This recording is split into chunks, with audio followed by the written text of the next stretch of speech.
World of Warcraft has a new patch on the horizon. Patch 10.1.7, Fury Incarnate, will launch for World of Warcraft Dragonflight on the 6th of September. So let's have a little look at all the things that are going to be added to or changed within the game. So the first major content update of this patch are the Dream Surges. Now Dream Surges are these new events that are going to happen in the Dragon Isles. Each week, one of the 4 overworld zones will be affected by the Dream Surge, and this will move around week to week. In the actual zone that is currently experiencing the Dream Surge, there's going to be a 25% increased experience gained buff for anyone that plays in that zone, called Dreaming Winds. And there'll also be an ongoing cycle during these events, so every 30 minutes, 2 things are going to happen. First of all, if you go to Naralex, who is marked on the map, a guy who you may remember from the Wailing Caverns way back in the day, you can speak to him to cast your vote towards one of 2 possible buffs that will then benefit everyone in that zone at the time that the next Dream Surge cycle changes. Second of all, there'll be an event somewhere within the zone, for example, these Waking Dream events, which again will be very handily marked on the map with this icon here. Within these events, you just need to complete various objectives, such as killing mobs and elites on the ground, flying through the little mobs in the air on your dragon riding mount, or destroying items on the ground. You know, your typical kind of World of Warcraft objective filling stuff. Once you've filled the bar, a lieutenant will then show up that, once killed, will drop some charred elemental remains, which seem to be the currency towards a new mount, the renewed Mag Mammoth. Once that guy's killed, that's that event completed.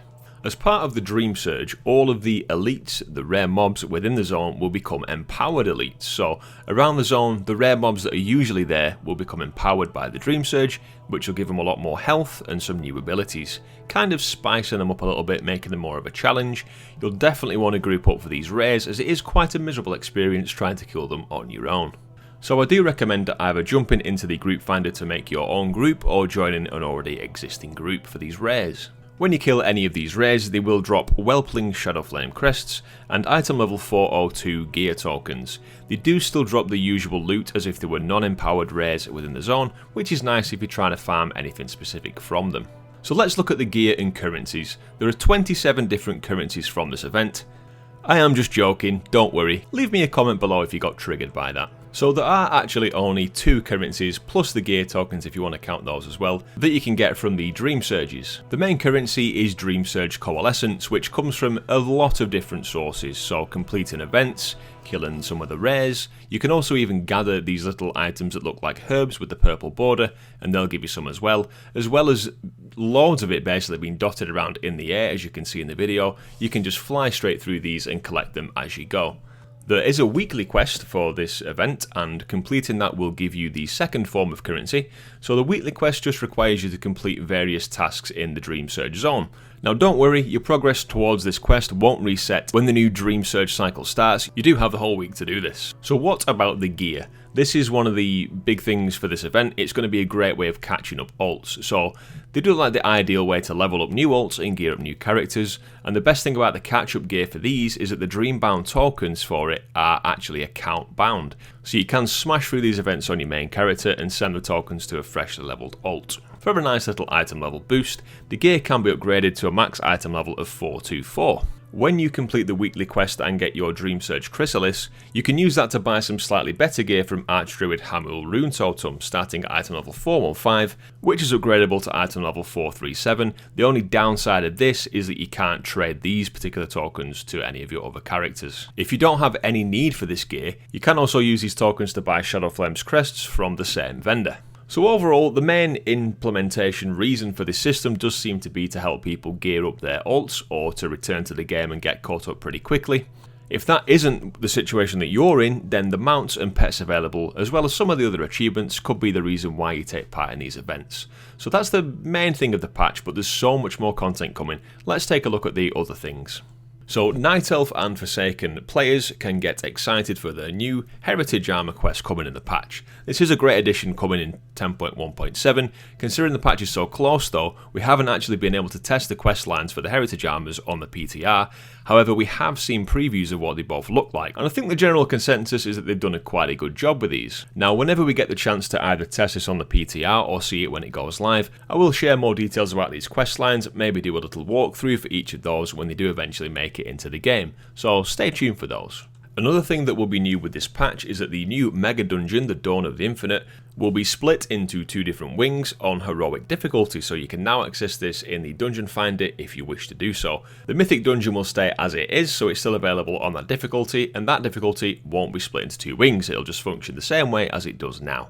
It is very likely, if this follows the same as the past Mega Dungeons have done, which it very likely will, that the next big patch that we get will add the Dawn of the Infinite, the 2 wings, into the Mythic Plus dungeon pool, so get excited for that if you enjoy the dungeon. So those are the 3 biggest things coming in the patch really. Let's take a look at the additional patch inclusions, of which there are many. So there are tons more customization additions coming in the patch. First of all, you've got the Manari Draenei skin colours and options in the dressing room there for Draenei players. There's some new shields that will come from the Brewfest holiday updates, and that's another thing too.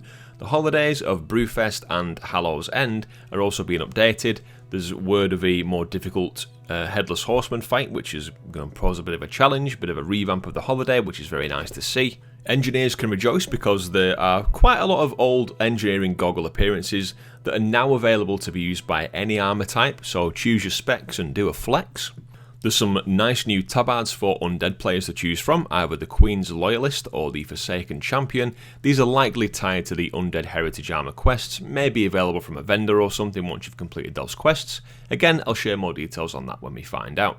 There were some really nice Druids of the Flame armour sets that were data mined as well. Now we can't confirm for sure if these are going to be for us players to get and use, or if they're just simply going to be NPC models, but I really hope it is something that we can use, and live out that Druid of the Flame lifestyle, so fingers crossed on that one. And as well as the heritage armors for both the Night Elf and the Undead, Night Elves are going to get some new customizations coming in the form of body and face tattoos, and the Undead will also get 5 new skin colours to choose from. So let's talk trading posts. So starting from September, class-specific armour sets will be available to buy with the Trader's Tender from the trading post. Blizzard has put out details on which months will contain which classes' armour sets, so keep your eyes out for those for the classes that you play.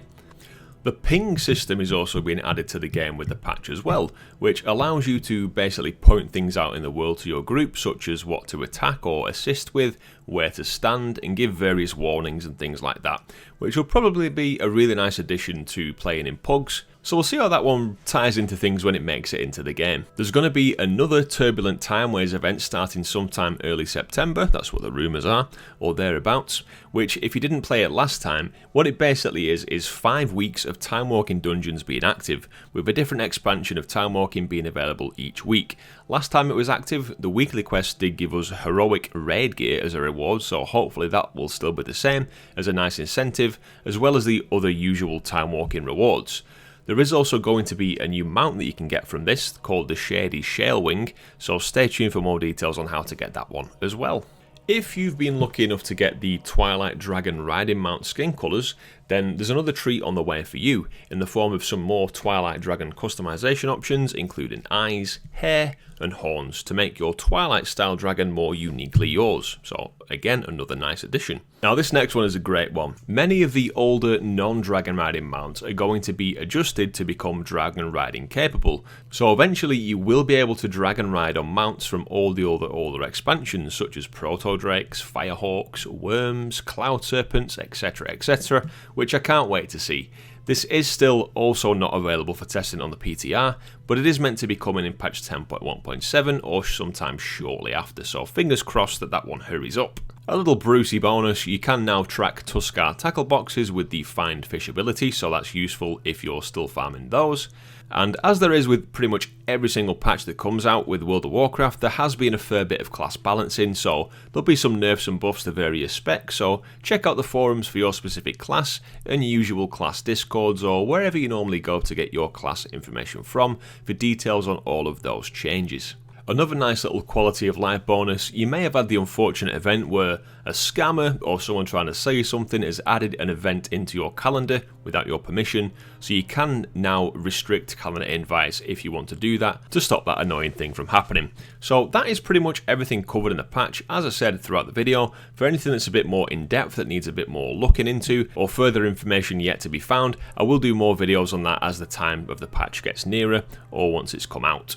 Thank you very much for taking the time to watch this video today. I do appreciate you being here. If you have enjoyed the video or found it useful, please do leave a like and consider subscribing to the channel for more World of Warcraft and gaming videos from me, LazyBeast.